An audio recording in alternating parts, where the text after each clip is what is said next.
Hi guys, welcome back to Irish Footy Vlogs. If you're new around here, please hit that subscribe button, or if you've watched before and haven't hit the subscribe button, please consider hitting it there. You can pause the video and continue on. It only takes 2 seconds. Thank you very much.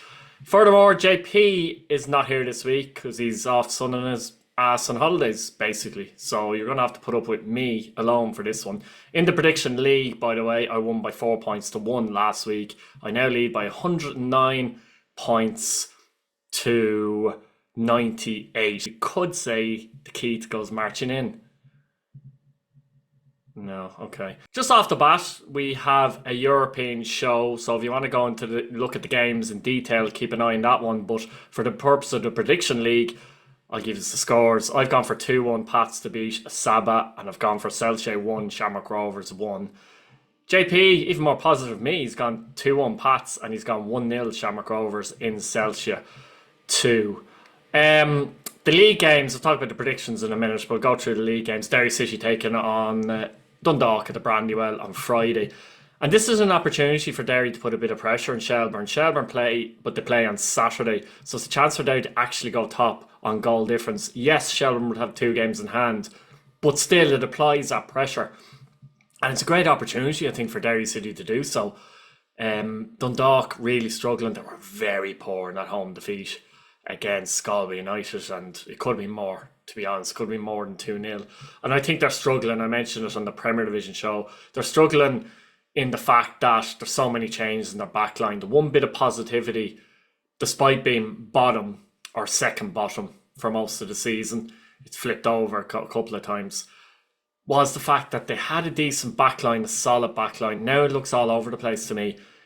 I'd argue that the goalkeeper that has come in so far has looked worse than Ross Monroe. I think he struggled, Goddard. He's given away 2 awful goals so far, being honest. Pike has struggled for me in the left back position. Andy Boyle is back though. That's good news for them. His leadership, they'll be hoping to guide him through. And obviously Archie Davis is clearly a big loss as well. John Mountney has been a great servant and is a good professional, but he's not Archie Davis. So they've got problems there. Going forward, they've had their inconsistencies, but I still think Horgan, O'Kane and Gullen is a decent enough front line. Now, I think the Dundalk fans weren't happy with the work rate they might have put in against Galway. I can't fully comment on that because I didn't see the game from a live perspective, but it's something that they don't say every week, so I trust what I've been told, and you would like to think the work rate be higher from this game. That said, I don't think that'll be enough to get a result against Derry City. I think Derry City will be relatively pleased to draw at Tolka Park last Monday. For me, they were the better side, as I mentioned before, in that game as well, but I've gone for Derry City to win by 3-1 in this one. I'm giving Dundalk a goal. JP has gone for Derry City to win by 3-0. Let us know your predictions in the comments if you're a Derry City fan or if you're a Dundalk fan or just a neutral. Let us know what scores are going to be between Derry City and Dundalk FC. Bohemians and Waterford FC. I found this one in my head the most difficult one to actually judge, to be honest with you. Bows one win in 13 games in the league. Obviously, they beat Shamrock Rovers in the Cup. They had a couple of draws in the recently against Dundalk and Drogheda. And Waterford 3 defeats on the bounce. Now, Bows are in a position in the table where they're 7 points above bottom, but they've a couple of games in hand. I think they'll be okay in that regard. Waterford are banging that European hunt. 4 teams on 37 points with various different games played. But they're in the hunt despite having 3 defeats in a row in the league. McDonald and Bagley, I think, are a good combo in midfield. We might see them in midfield starting in this game. Bagley came on as a sub in their last game. McDonald did actually start. Parsons was on the bench, so he was in the last game. I think he might start in this game too.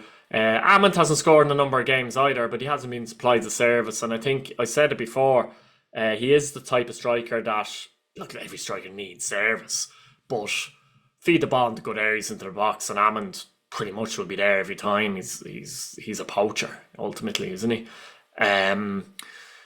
This is a difficult one to judge. Keith Long will be going back to Dalymount, and Alan Reynolds will be playing his former side Waterford, and of course Keith Long and Reynolds worked together, etc. So there's a lot in that, isn't there? Bows have been playing some decent stuff in terms of the way they play, and I think Devoy has helped that an awful lot. He really gets them ticking, doesn't he, in the middle of the park? Tierney as well, breaking forward, etc. So that gives them a lot in there. Waterford, they won't want 4 defeats in a row, but this could go either way. Honestly, it could be Bows, could be Waterford, it could be a draw. I'll be at this game, by the way, on Friday, and I'll be in with the Waterford fans, so in the mono stand for a different perspective. Looking forward to that. I've gone for 2-1 Bohemians. Not a lot of confidence. Gone 2-1 Bohemians. JP's gone 3-1 Bohemians, which surprised me a little bit. But let me know what you think in the comments. If you're a Bows fan, what's the score going to be? If you're a Waterford fan, what's the score going to be? If you're neutral again, let us know what the score is going to be in this game. Sligo Rovers and Shelburne on Saturday. Only 2 games on Friday, by the way. Sligo Rovers and Shelburne on Saturday. And Shells have a good record at Sligo, at the showgrounds. They've had a couple of results. They won 3-0 there last year, for example. And I think they won 3-0 this year as well, or 3-1.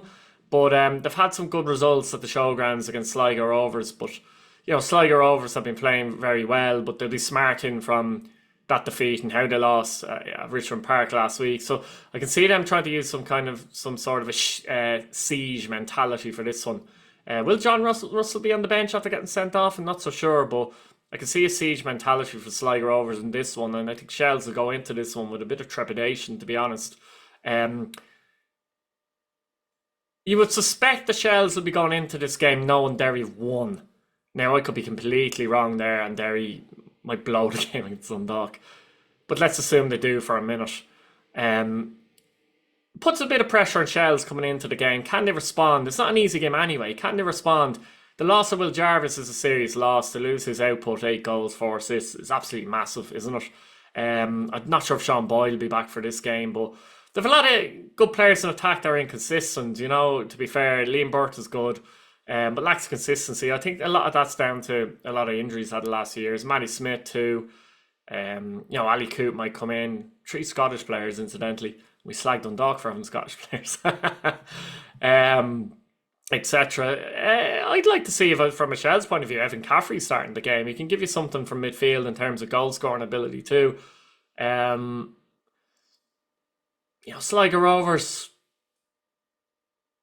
Warwood, I think, has stepped up in the last number of weeks. He's looked really well. Alice Chapman, 8 goals this season from midfield. He's often plays the false 9 too. And I'm not sure if Simon Power will be back for this one, but they've got good players. The battle of midfield could be interesting. The likes of Morahan and Conor Malley, for example, against probably Mark Coyle and JJ Lunny. So, I've gone for Sligo Rovers and Shelburne to draw this game 1 apiece. JP's actually gone for Sligo Rovers. Could be wishful thinking for JP to win the game with 2-1 against Shelburne. Again, Sligo Rovers fan, let us know what you think in the comments. What's the score going to be? Shells fans, again, let us know what the score is going to be. If you're neutral, how do you see this one? Galway United St Patrick's Athletic Sunday at Eamon DC Park, and Pats will have played the game against Saba FK by this point, obviously. And they are home. But I still think it'd be difficult going to Galway and Sligo, especially with the second leg on the way. Did I say Galway on Sligo? If I did, oh my God. Galway. End the video. Galway United on Sunday, I should say. It's a difficult place to go to anyway. Pats won there in the very first game of the season by 0-0. But I think it's going to be a difficult game for Pats, actually. They did well in winning the Sligo Rovers game, obviously. For many reasons. In fairness to them, they battled well also in that match after the game in Vaduz. So that was a bonus 3 points for me. Galway have a good opportunity here, I think. They'll be confident after that win in Dundalk. Jimmy Cohan has settled in well to the club, I feel, too. Bobby Burns is another one who's settled in well. So a couple of signs have done well since they've come in. Stephen Walsh has been on the goal trail recently, obviously, too. So I think Galway might nick this one 1-0 against Pats. I'm hoping Pats get a positive result in Europe, gives them a chance to go through in the second leg. And you wouldn't blame them for the minds being on that. But also, when you accumulate those games in Europe, you do get tired minds and tired legs. It always happens to teams in Europe. And Galway look to take advantage of that. I think they might do. I'll go for Galway to win by 1-0. JP's gone for the Tribesmen to win also, but more comfortably at 2-0. Let us know if you're a Galway United fan what the score is going to be. Let us know if you're a St Patrick's Athletic fan what the score is going to be, or if you're neutral. Shamrock Rovers and Drogheda United. Shamrock Rovers will be in a similar boat when they take on NK Celje from Slovenia, except their boat goes all the way to Slovenia, unlike Pats who are home. So they'll have to travel back from that first leg, hoping for a positive result, and take on Drogheda United at Tallaght Stadium. Now, Shamrock Rovers are kind of used to that in the last number of years, to be honest with you. But it doesn't make it any easier in many ways. They've had bad results after Europe, even in their title-winning seasons.